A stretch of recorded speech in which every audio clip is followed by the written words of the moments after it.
Presentiamo adesso le protagoniste della prima su 3 batterie delle assoluti femmine.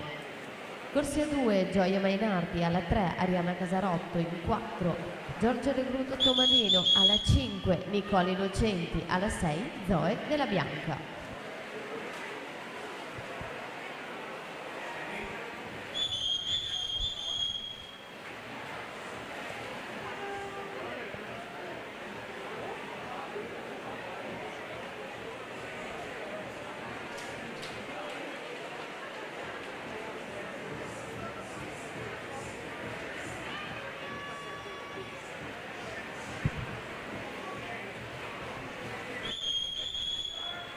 Due 10:20, quindi il miglior tempo al momento di Nicola Lorenzetto, che è stato secondo in questa gara ai Criteria, mentre sullo stesso podio terzo Filippo Biasin, che sta nuotando in corsia 4 in questa seconda batteria.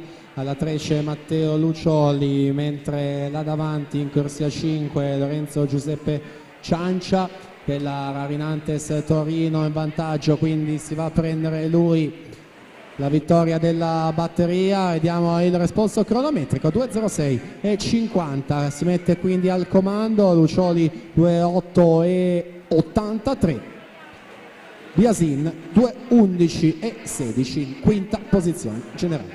Quindi archiviato anche il dorso junior maschi. Alla partenza abbiamo la prima batteria assolute femmine.